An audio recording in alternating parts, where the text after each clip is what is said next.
Benjamin Wang, Project Manager with NYSERDA's Offshore Wind team. It's my pleasure to be your host for today's webinar, which happens to be the 50th in our Learning from the Experts series.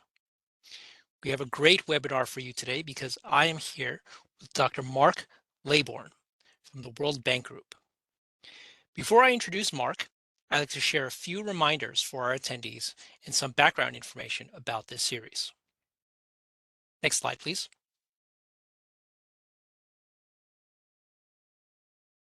If you're experiencing any technical difficulties, please email Adam Hauk to the email address at the bottom of this slide.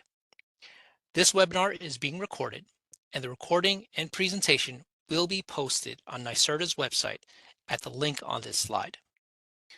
All attendees have been muted upon entry. We will have some time for Q&A at the end of Mark's presentation, so if you have any questions, please submit it using the Q&A function to all panelists to make sure that we see your question. We will get to as many questions as we can before our hour is up. Next slide, please. New York State is working to advance the responsible and cost-effective development of at least 9,000 megawatts of offshore wind by 2035. Offshore wind will play a major role in helping New York State reach our goals of 70% of renewable electricity by 2030 and 100% zero emissions electricity by 2040. While offshore wind has provided electricity to other parts of the world for a few decades, this industry is new to the United States. The goal of NYSERDA's Learning from the Experts series is to provide stakeholders and the public with accessible, impartial information and opportunities for engagement on specific topics of interest. We aim to connect the public with independent experts on key topics of the offshore wind industry. NYSERDA's Learning from the Experts webinars selects topics and invites speakers based on their expertise, not on their alignment of opinion with NYSERDA or New York State. Please note that the views expressed in this webinar are those of the speaker. Finally, if you would like to suggest a topic or a speaker for a future webinar, please email offshorewind@nyserda.ny.gov or fill out a survey on NYSERDA's website. Next slide, please. Now, it is my pleasure to introduce today's expert, Dr. Mark Leybourne. Mark is an offshore wind advisor with the Offshore Wind Development Program at the World Bank Group. Mark has worked in the offshore wind industry for 17 years and has supported governments and projects in over 30 countries. Mark has a degree in aerospace engineering and a PhD in offshore renewable energy, both from the University of Southampton in the United Kingdom. Now I will turn this over to Mark for his presentation. Mark, take it away. Benjamin, and thanks very much for the kind introduction. So good afternoon, ladies and gentlemen. It's a pleasure to talk to you today. I'd like to thank NYSERDA for having me. And over the next 40 minutes, I'd like to talk a bit about the World Bank Group's experience and also my personal experience in working in some pretty interesting emerging markets for offshore wind and seeing this industry take off and go global. It's got a long way to go, but there's a lot of countries heading down the track. And I'm going to focus a lot on the sort of policy ideas and formations of an industry and some of the things that are happening and the things we're seeing that are changing based on the lessons we're seeing learnt in Europe and the US and elsewhere. Next slide, please. I thought I'd briefly talk about the program that I've been working in for the last 4 or 5 years, which is at the World Bank. And this is the Offshore Wind Development Program, which we started in 2019. It recognized that offshore wind was really becoming a mainstream renewable energy technology, and that there was huge potential for it around the world. And the time was right to think about taking it out of Europe and the US and China and taking it properly global and helping countries to establish it in their own countries. And the objective was simple, is to help accelerate the deployment of offshore wind in emerging markets. Now, emerging markets in our definition are low and middle income countries. Some people would also say that new countries that are starting offshore wind for the first time are also emerging. I think there's definitely lessons that we can take for both of those throughout this presentation. So we have a team within the World Bank that's about 15 of us at the global level that are experts in offshore wind, have been working in the sector for a long time. And similarly to NYSERDA, we're also trying to provide that impartial, unbiased advice, with client governments of the World Bank being our clients and the ones that we have to represent and work in their best interests. We've been quite busy over the last 5 years. Hopefully some of you on the call will have seen some of the outputs of our work, whether it be the maps that we've produced or the reports or even some of the fun photos from the study tours that we've run. But we've engaged with over 26 different governments over the last 5 years and have focused on some of those in more detail. And I'll give a few lessons and case studies from some of these as well. Next slide, please. So the 26 countries we worked with over the last 5 years are on screen. Some of those we have prioritized over others, but generally they've all got a good offshore wind resource, and they've had some government interest in understanding that. It's the conversation that we've had is, do you have an offshore wind resource? Is there an interest there? And also importantly, do you need offshore wind, and how does it fit? We also need to see that there's industry interest, so it's not just about us saying yes, go on with offshore wind, but we also need to see that there are investors that are potentially interested in going to these places. And the range of countries we've worked with has been vast, from the small island states to very large growing economies that need lots of power. So it's been a really interesting mix of policies and ideas and drivers and challenges, but they all learn from each other as well, which is why we bring a lot of these delegations together on study tours. So that picture there is from Denmark a couple of years ago. We had, I think it was 15 governments that we brought along to Denmark and other European countries to understand about offshore wind and learn from each other and really understand what they're all facing. Next slide, please. Okay, so let's talk about where the industry's come from. I want to do the next couple of slides just to give you a bit of a high-level background. But yeah, the industry's been going for 30 years now, but it's really only been in the last 10, 15 years where we've seen a big uptick in the deployment of offshore wind. It's matured quite substantially in that time. We've seen the costs come down, and it's become that mainstream technology. And some countries now in Europe are putting offshore wind at the front and center of their electricity strategy for the next 20 or 30 years. So it's really become that important technology, but it's only done that in a few geographies so far. We've seen quite a lot of focus predominantly in Europe and China. So it's been quite narrow in the areas where it's been deployed. We are starting to see that grow, and there are going to be a lot of other countries to come. So next slide.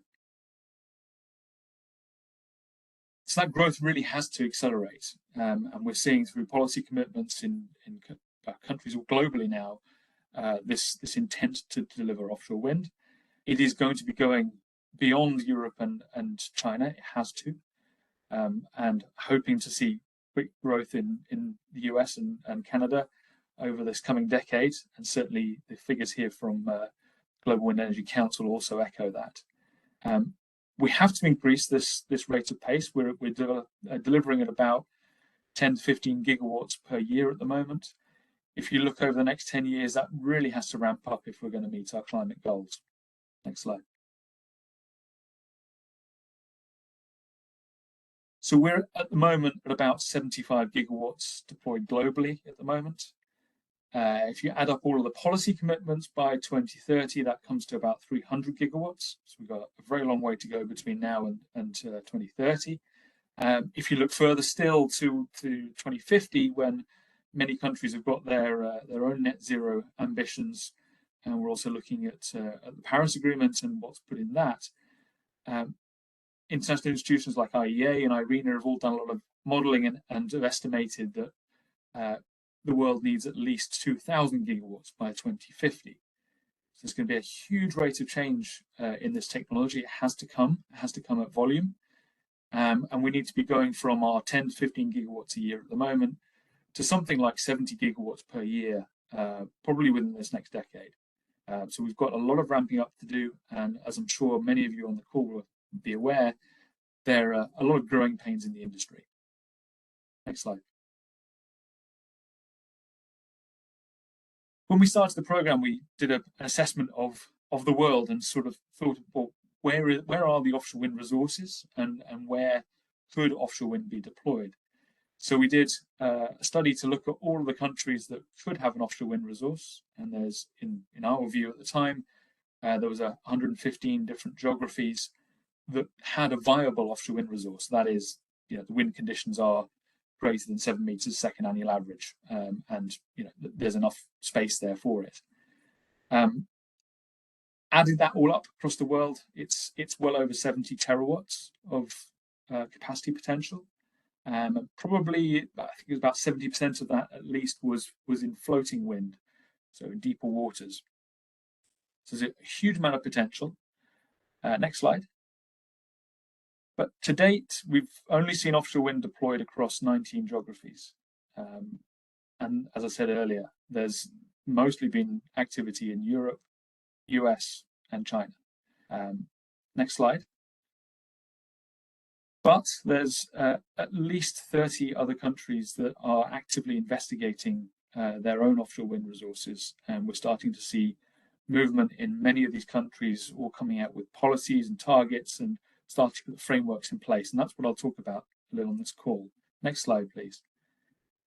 So we've got, I think, over 50 countries now that are actively pursuing this or have got offshore wind in their plans and have delivered it already.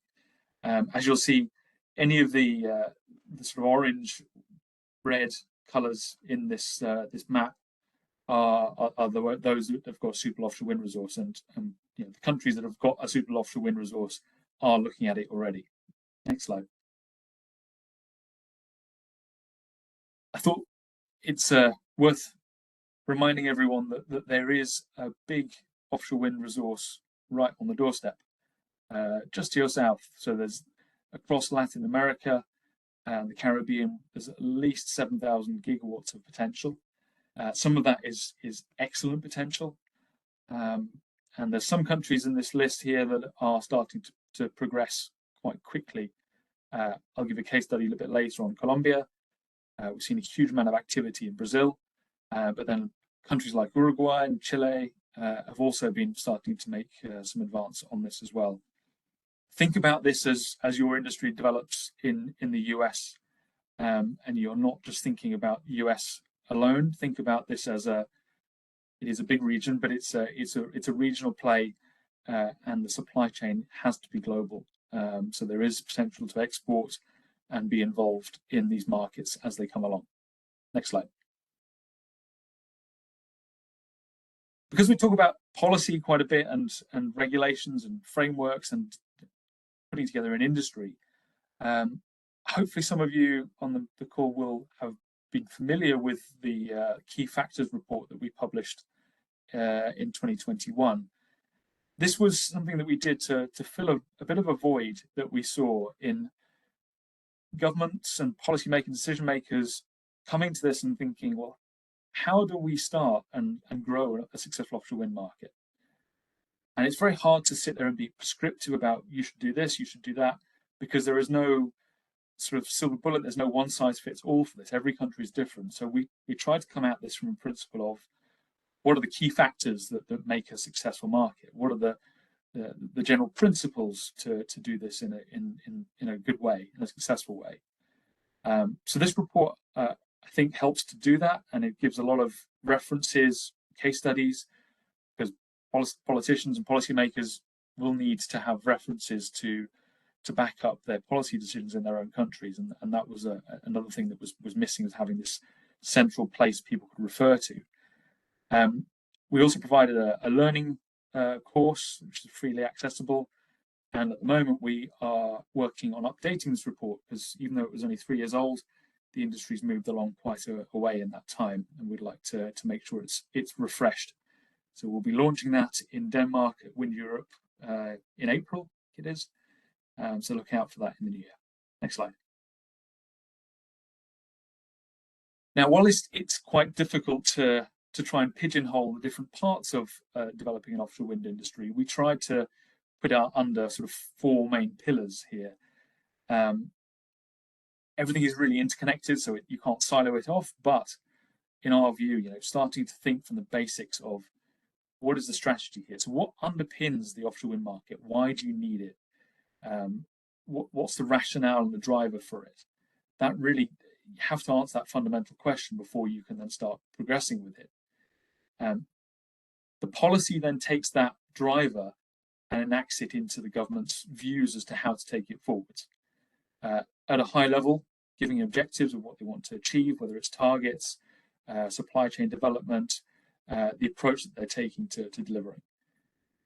You need the frameworks and the regulations that will enact and deliver on those policies. So that's everything from the early stage planning through to leasing and awarding projects, through permitting, consenting, and then on into actually giving the revenue support and offtake agreements. Then it's about delivering. So that's everything from the people that are going to deliver it to the infrastructure you need to have in place through to financing and actually paying for the infrastructure and getting it paid back. Next slide. So that fundamental question of why, as I mentioned, we've worked in quite a few different countries over the last few years, and there is such a wide range of drivers and reasons why a country could consider offshore wind. And we've seen quite a wide variety of policy drivers here. I think the obvious ones tend to be in the large and growing economies where they're saying, well, we need large volumes of renewable electricity to meet our demand, to help decarbonize, and I think we've seen this really rise up in the last 2 or 3 years, is provide energy security to avoid importing fuels or energy from elsewhere and provide the country with energy security. Then we get into some more nuanced elements of offshore wind. How does offshore wind sit amongst other generators and other renewable sources that you have? Does it help to diversify the electricity mix? Is it close to where you need the demand? And I'll talk a little bit about where to put offshore wind in a moment. A big driver is obviously the industry and the economy. And I know that a huge one in the US, it's about jobs. We've seen that in many countries, and really understanding the supply chain and the linkage with offshore wind and how that can be delivered locally is some cases first and foremost above electricity. It's an industry. It's about that value that it can bring. We've even seen things like governments being pro offshore wind because it is seen as a modern technology. It is a sign that your electricity system is modernizing, and it is on par with those in Europe and elsewhere. And quite often we're seeing this competition for land and other resources, thinking about how do we use the sea for other things as well as livelihoods and sustainability. Next slide.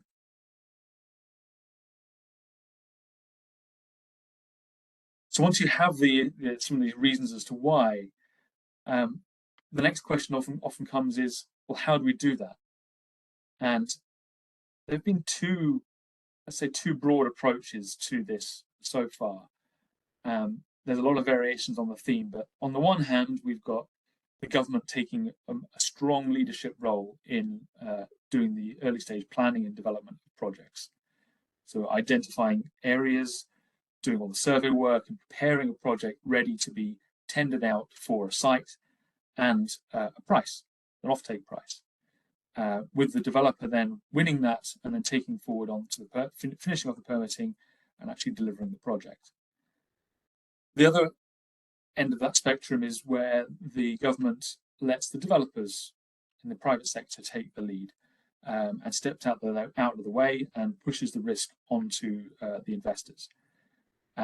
This is the US, typically the US approach, the UK approach, but there's been a few other countries as well that are looking at this.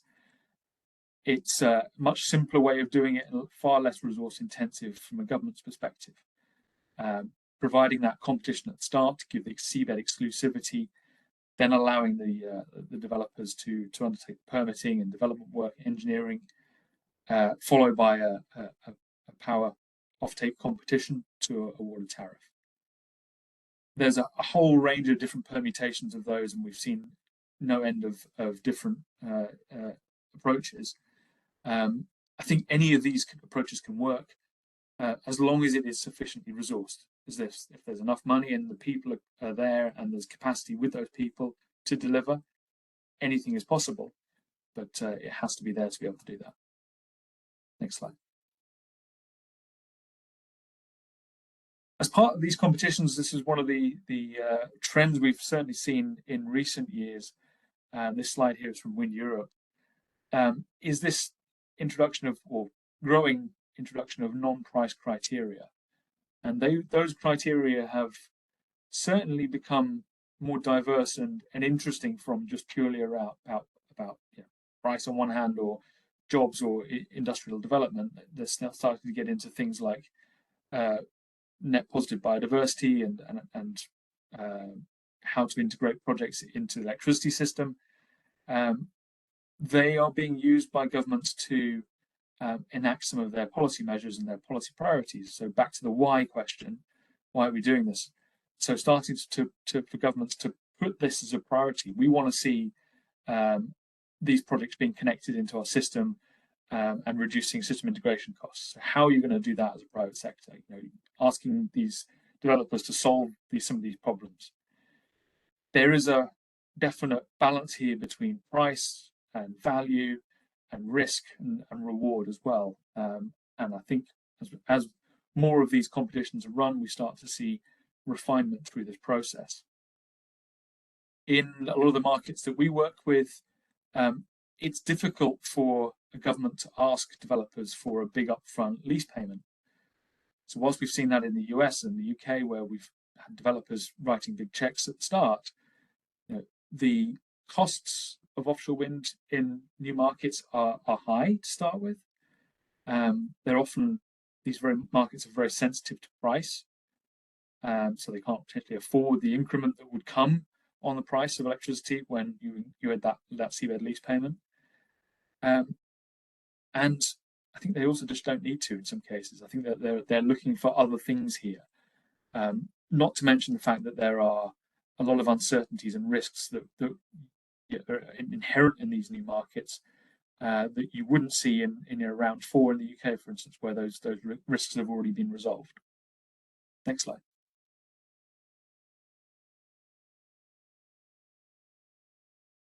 Power where it's needed.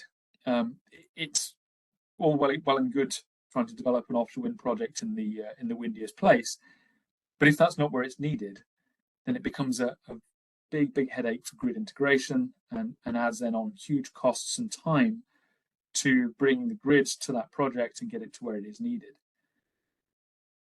We've seen different approaches to this. In many cases, it's been a market-led approach, so often following where the private sector and the developers want to go. Philippines has been a good example of this, where they've had an open door approach. I'll mention this in the case study later, but they've had an awful lot of projects proposed all over the country. And now there's a challenge to understand, well, how do we get the grid to these projects? UK has been similar in a way, in that we've seen large numbers of projects put all around the country, or being developed around the country, all across Scotland. Very good wind conditions, but it's not where people typically live. It's where the load centres are down in the south. So now there's a big challenge of how do we get that power from the north to where it's needed. The UK is putting in this place this UK Strategic Special Energy Plan, SSEP, which is being developed at the moment, which will take into account all these different resources across the energy sector and work out where it's needed. Where do we need to prioritise development and grid? Then there's more of a proactive approach where, again, the government's getting involved early on in that planning, and not just planning the site, but also planning the grid. So once you're thinking about this more strategically, can you think about where you need the projects first, rather than just letting the market decide? We've seen that in the Netherlands, but we're also seeing it now in some other markets. So we've been working in Vietnam to do some work looking at strategic placement and development of offshore wind as part of a pipeline and program. So you're thinking about the best sites for offshore wind along with the grid and where you need it, and how that ties in with port development and generally as a market development, holistically rather than piecemeal. Now, it's very easy to do that when you're starting from the beginning. It's quite hard to then retroactively put in place that plan and come back to it. Next slide.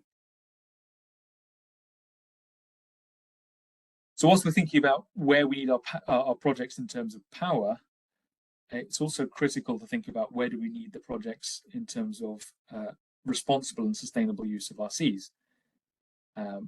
It's clearly imperative that we do develop responsibly. We avoid these sensitive areas and introducing potentially any detrimental impacts on biodiversity and people. Ideally, a country would have a marine spatial plan in place before offshore wind gets started. I think Belgium was a good example of that. The EU countries are all mandated legally to have an MSP in place, but it takes a very long time. So often this is retrospective. We're seeing the plans put in place after we've seen a lot of offshore wind development. This was, for us, it was a concern seeing this happening in some of the markets that we're working in, projects being located in very sensitive areas that are quite inappropriate, that would actually not eventually meet international good practice and standards for environmental and social sensitivity.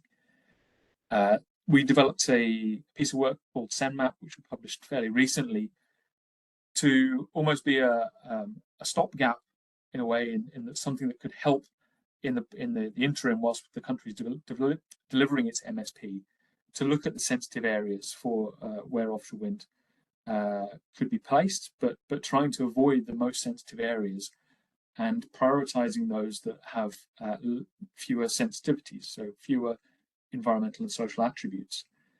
We're now seeing Romania committing to implementing this approach. Same with Vietnam. We're doing a piece of work there on that. We also need to be mindful of the environmental and social impact assessments.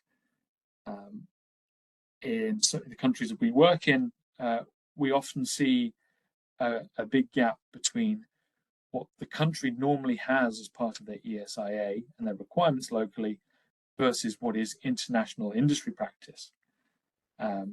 Sometimes you might end up with an EIA to local requirements and then an ESIA for international requirements. So you're going over and above what is required locally. We've seen that in Taiwan in the past, where there was that initially, at the start of the industry, a gap between the standards, and developers having to go over and above the local requirements to meet international lenders' requirements. So if you're looking to bring in international financing, projects will have to meet those international requirements. So governments have to sometimes either accept that projects will go over and above, or they'll be able to change their own standards accordingly. Next slide. Certainty of revenue is perhaps one of the most crucial initiatives and instruments to get investment into offshore wind and to start an offshore wind industry. We've seen this evolve quite substantially over the years, from very simple administratively set feed-in tariffs, often at very high rates to get industry started, to far more sophisticated approaches to things like CFDs, which are found through auctions. We are seeing lots of challenges in this generally, and it's very topical at the moment to getting the terms of these revenue agreements right. We've seen challenges in competitions both in the UK and Denmark very recently, where the potential reward for investors was not right. We've also seen throughout the US the timing of these agreements and what happens in the interim as you're developing your project. There are a lot of difficult and painful lessons to be learned. Certainly the countries that we're working with are paying close attention. They're also realizing that there needs to be a long-term plan for these offtake agreements. It's one thing to run a lease competition, which is fairly straightforward, but then to think about when do we deliver these competitions for revenue, how much do we want, and how does that tie in with our targets, and how does that tie in with our supply chain development, so that we're not asking for a huge amount of volume in lumps that the supply chain can't cope. We've seen this, I think, some good practices of this in the Netherlands, giving very long-term, regular auctions for projects. Same in Korea, we've seen the government committing to a timeline and a program of auctions with given steady volumes to allow investors and supply chain to get comfortable. That also helps with grid planning as well. For the markets, the World Bank supports often, bankability issues we see with offtake agreements. If we're taking a regular power purchase agreement for a solar project and then saying that's going to be fine for an offshore wind project, clearly often it isn't. So there needs to be a view of that. So we've seen the market sort of giving feedback about how to improve those agreements to make sure that they are bankable, that we've got a creditworthiness off-taker. So sometimes we might see a utility in a country that isn't able to stand behind a 20-year PPA for a large offshore wind project. So there's a lot of these issues that are things that maybe haven't been seen before in a country, and that they need to be incorporated into that power purchase agreement. Otherwise, not going to get investment. We're also seeing that this approach has to be clearly appropriate for the country that it's being done in. So some of the countries that we support do not have a wholesale electricity market. So you can't get a CFD because there's no fluctuating market price that you need to hedge against. You're looking at long-term PPAs, often from a state-owned utility, which is kind of what they're used to already. But we are in some markets seeing CFD mechanisms being planned where we do have a market. So Colombia and Romania are good examples. And I said I'll come back to the Colombia example in a moment. Next slide, please. These are big projects, as we all know. They're highly capital intensive, large volumes of capital needed. And in new markets, often if we're trying to involve local banks to lend in local currencies, they're often not really familiar with offshore wind. They might not even have much experience with project financing. They might not even have access to large volumes of capital liquidity to give to projects. So there's a lot of education that needs to happen here, and working with international lenders. Again, as the industry's learned a lot of lessons from Taiwan, where we've seen a big important role for international lenders to work with local banks to bring them in. I mentioned the bankability issues on the previous slide, but there are a lot of additional risks and considerations that we have to think about in these new markets that we might not need to think about too much in the US and Europe, for instance. Hard currencies there, foreign exchange issues, potentially big inflation that we might see in the countries, political risk. These are big issues that have to be mitigated or managed in some sort of way to enable bankability of future projects. But very importantly, as I said, for our countries is that these all contribute heavily to the financing costs. And the financing costs are such a predominant part of the overall cost of energy, the LCOE of these projects, that we need to try and reduce these risks and issues as much as possible to try and reduce the cost of electricity. Next slide. Some work we did recently was to look at, well, how do we bring down that cost? Clearly, there's lots of little risk elements that we can work on, but are those going to be enough to bring the cost of the first projects down to be at an acceptable level? In our view, that the first projects, they have to be successful in a new market. You can't fail on the first projects because your market won't evolve. But they are going to be more expensive. And we've seen that in every market. The first projects are always more expensive. They've got to take the supply chain hit, first of a kind risks, port development, all of these new things that come in to increase the project cost. So how do we make that project and those first projects more affordable?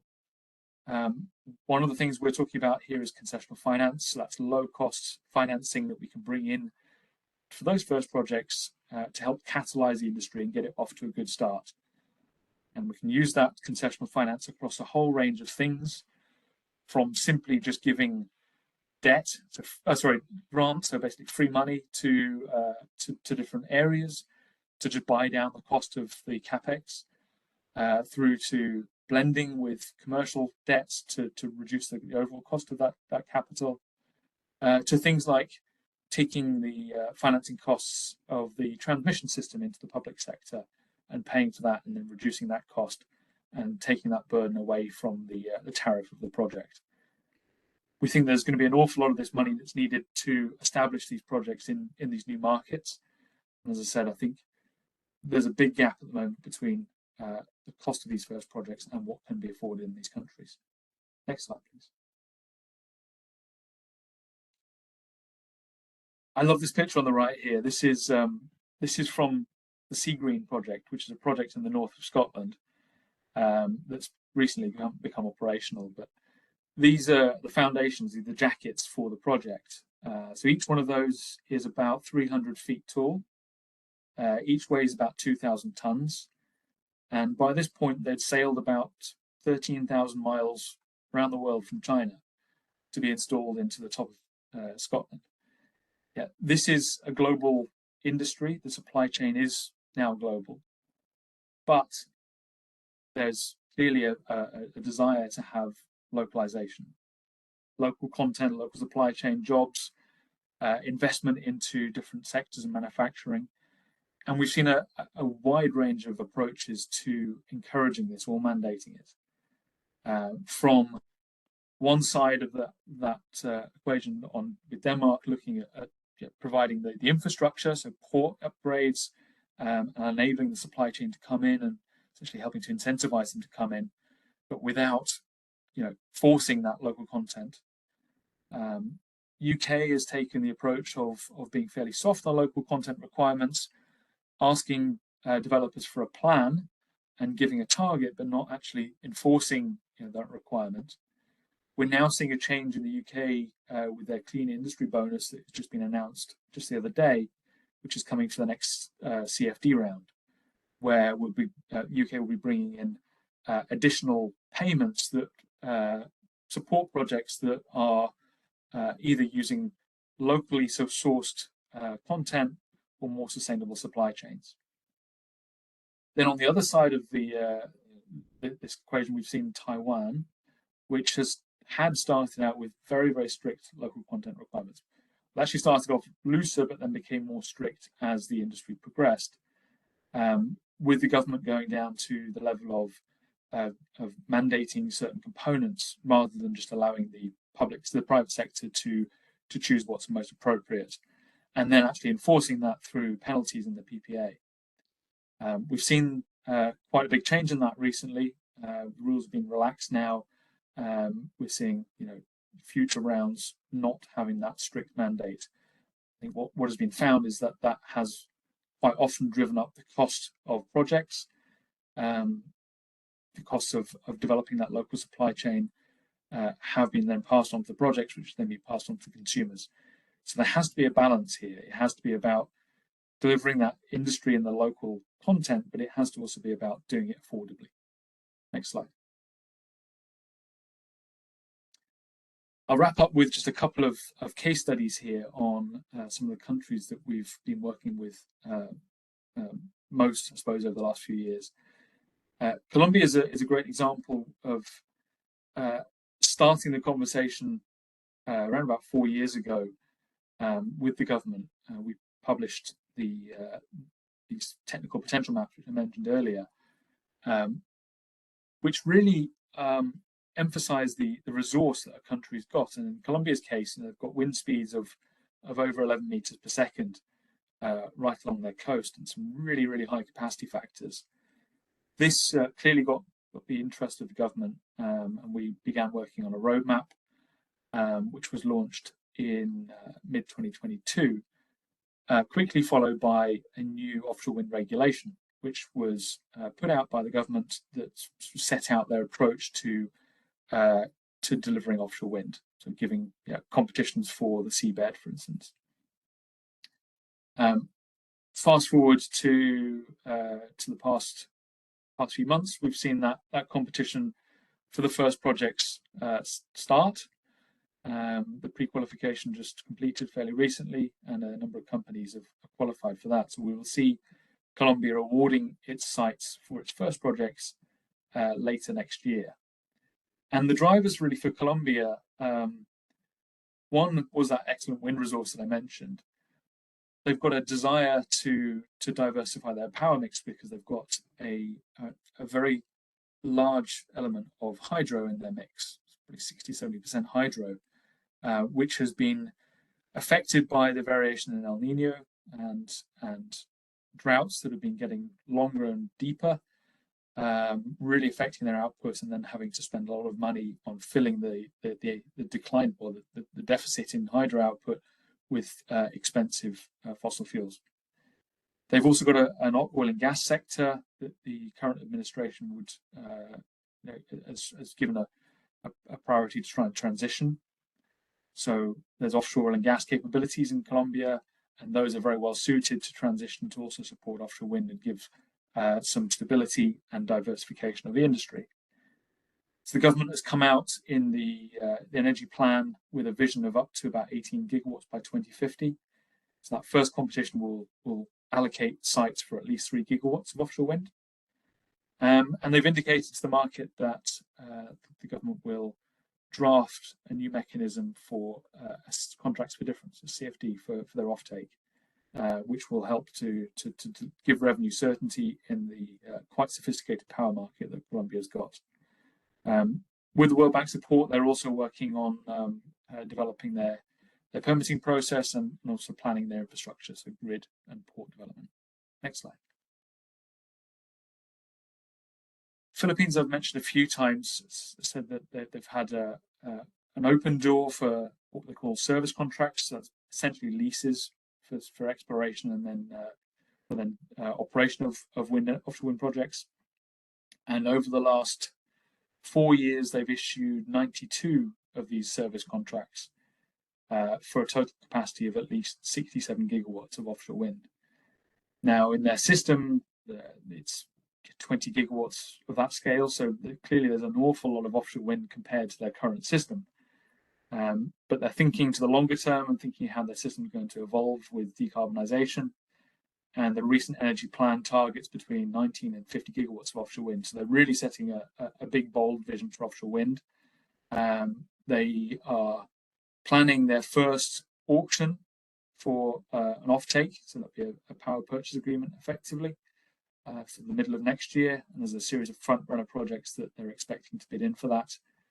But because you've got an island nation with population in certain areas, but then wind in other areas, transmission is a big challenge, and there's going to be quite a lot of work to get power from where it is being planned at the moment to where it's needed, and connect on these large volumes of offshore wind. Similarly to Colombia, they're also working on investigating port upgrades that they need to deliver their first projects. Next slide. There's the last case study here, which is Vietnam, who have got a fantastic offshore wind resource. They have committed quite strongly to offshore wind as part of their decarbonisation. Surprisingly, there are limited land resources in terms of hydro, limited space for solar and onshore wind. So offshore wind is a really important part of their decarbonisation, particularly as the economy grows and their electricity demand increases. So they are looking at 6 gigawatts by 2030, and then an awful lot of capacity by 2050, so between 70 and about 90 gigawatts by 2050. They're working at the moment on their regulatory framework, which will allow them to select investors and sites and allow that development to happen. They're also starting to think about pilot projects that could be led by some of the state-owned enterprises. As I mentioned a few times, we've been working with them over the last year or so on a sector plan. and also thinking through that procurement framework for actually how to procure sites and offtake agreements. Next slide. So I suppose some of the big challenges that we've seen on these emerging markets, these first projects, I think initially we saw an awful lot of demand for site exclusivity from developers to go and try and grab the best spots for offshore wind. The market has definitely cooled off in the last year, with developers, I think, less interested in new markets, but sort of more interested in focusing on the markets that they're already in and prioritizing where they know. But I think there's still going to be a big demand for new projects, and that will certainly come back in the coming years. I mentioned the big gap that we've seen between the cost of offshore wind, certainly for the first projects, and for the sort of typical prices we're seeing in those markets. That gap has got bigger, I think, in the last year or two, and that's something we really need to address. Many of the countries that we work with have already supplied or supplying equipment to the offshore wind sector, whether it be vessels or foundations or even blades. It's quite good to see that already. It's challenging to displace coal. There's a lot of incumbents that want to see coal carry on. It's difficult to make the case in some places to transition to something else away from what they know. And then the last point here, environmental and social, it is a challenge, and often in these new markets we just do not know what is there. There's a lack of data. We need to educate local stakeholders as to what the impacts could be and how to mitigate them. And as I said before, there's often a gap between what is required locally and what is required internationally. So next slide. That's it from me. Thank you very much for listening. I'm looking forward to taking some questions. Great. Well, Mark, thank you very much. That was a fantastic presentation. So just a quick reminder for our attendees, you can submit any questions to Mark using the Q&A function in WebEx. Please remember to submit questions to all panelists so that we're able to see them. Mark, we already have a couple questions, so how about we get into it and answer some of these questions? Ready? Let's go for it, Ben. Yeah. All right, excellent. So first question here. Thinking about a steady cadence of procurements, for example, you gave Netherlands and South Korea in your presentation. At what regional scale should countries or states be thinking about providing that type of coordinated timing and predictability for their developers? It's a really good question, and it's a difficult one because we often don't see that coordination because it's every state is often trying to go for it itself. I think where there's a natural fit in terms of, do you coordinate already on other things? Are there suppliers we're seeing from other countries or states in your region that are working with you already? So I think to start with thinking about that existing link and what is familiar. I think a market would like to see a good volume of projects, and by that I mean a few gigawatts of projects probably per year to be able to start to establish local factories and supply chain facilities. Otherwise, it's going to get imported. And as I said earlier, we're seeing that import coming from globally. It's going to come from, in many cases, the lowest cost. But that, I think, is also changing. So it's quite a difficult question to answer. But I'd say focus on the places where you already you collaborate with now. Start there and see how you can go and see if you can grow that further. Okay, great. Thank you very much for that answer, Mark. Another question that I have here from another attendee. You mentioned challenges arising from discrepancies between local and international standards and industry practices. What are your recommendations for tackling these challenges across these markets? I think it's about education and trying to give the messages of what is a good standard, but also we need to do that in a way that it's not coming across as almost being we're imposing something on a country. It's how do we explain why this is a good thing to do? Why is it good to be sustainable? Why do we need to think about our fishing communities? How does that reduce project risk? How does it reduce the cost of electricity in the project and the risk of delays? So thinking about this from a, well, if we can raise the standard and actually do things better, what is the benefit to the country? But then also, just have to educate people to say, well, even if you do want your, I say, limited standard environmental impact assessment, because your feeling is that the offshore wind is green and it's fine and they can get on with it, there needs to be an international standard that's met, because this is, as I said, an international industry. You will have to bring in international finance. There's going to be international requirements for that. So it's about education, and that education comes from a whole variety of institutions, public sector, private sector, hopefully all giving a similar message. Okay, great. So I'm going to ask this next question because it's kind of tied to the previous question and your answer regarding education and, of course, communication with all stakeholders, including the public. So in the 3 examples you provided, the case studies, Colombia, Philippines, and Vietnam, how has the local public responded to these countries' offshore wind development efforts? Are there similarities or differences? And are you observing differences in public reception that can be tied to different policies or even procurement strategies related to these initiatives? Yeah, that's a really topical question. Yes, and, absolutely. and there are similarities across every market, and we've seen that in lots of established markets, especially in the US as well. Where there is always where there is an absence of information, it will get filled with some information. Whether that's the right one or the wrong one Sure. is hopefully up to people being proactive and getting ahead of that. That's what we would like to see. It doesn't always work like that, because you often get caught off guard.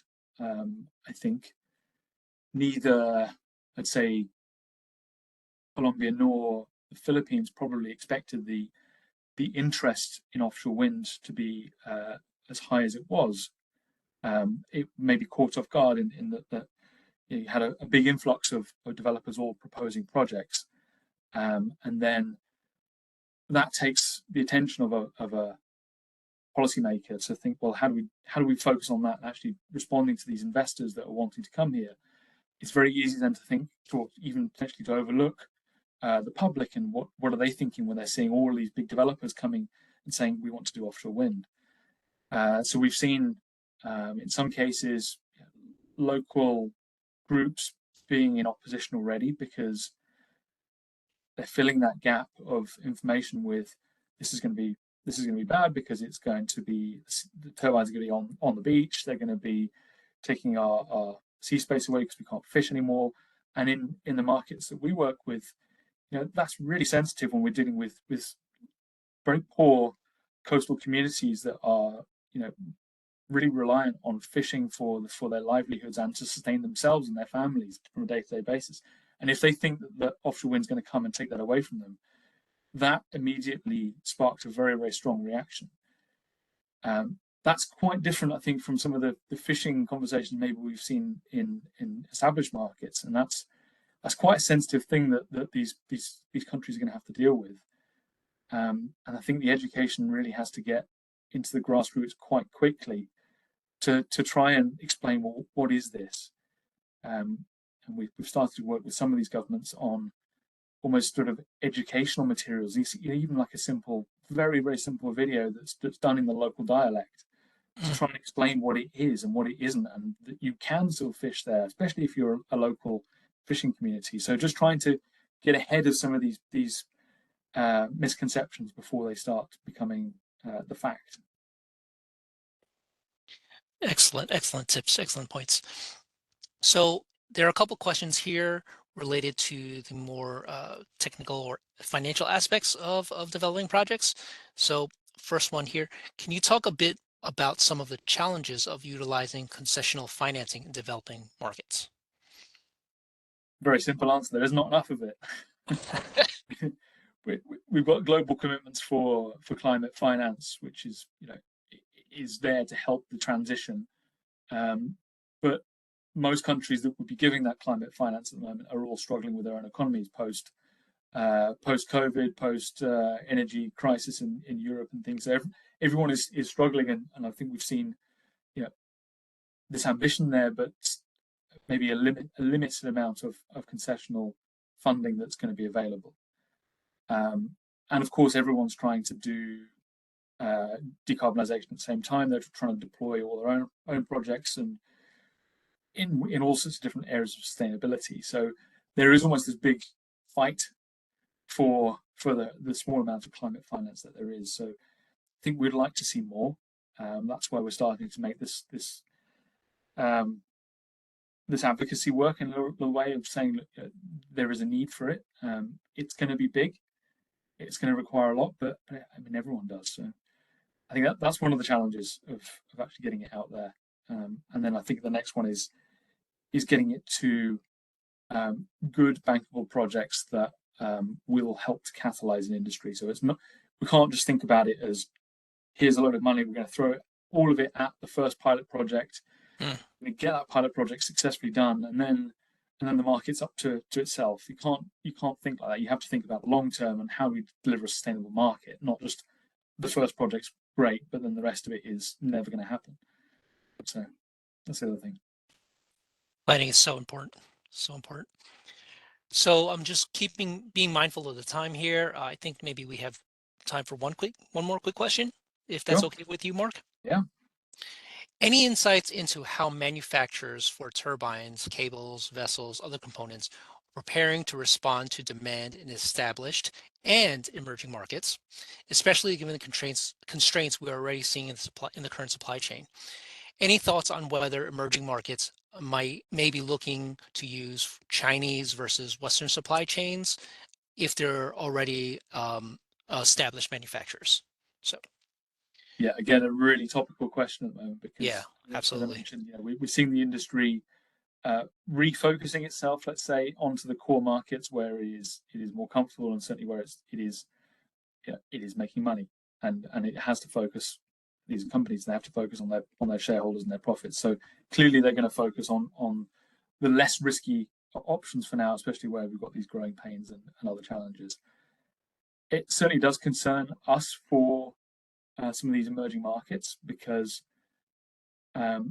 it's quite hard to attract people to these countries unless the conditions are very good and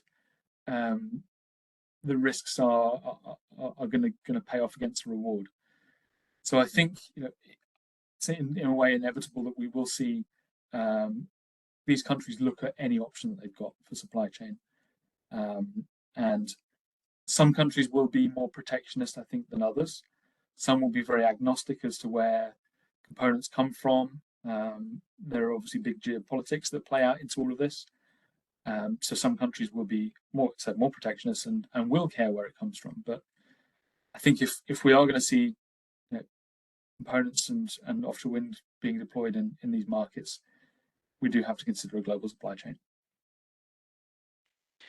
Thank you for that, Mark. That was a good answer. Excellent answer. So unfortunately, we have reached the end of our webinar. I'd like to thank Mark again for sharing his time and expertise with us today. Thank all of you for joining us, and also thank my NYSERDA colleagues for working so hard to put these webinars together. Just a reminder that this webinar is being recorded, and the presentation and recording will both be posted on NYSERDA's website, win.ny.gov, and also on NYSERDA's YouTube channel, along with all of our past webinars that I do encourage you to check out. Also, please check the page soon for our upcoming 2025 webinars, where you can also register to attend those. Lastly, if you have any suggestions for future topics, please send us an email at offshorewind@nyserda.ny.gov or fill out our Learning from the Experts survey posted on our site.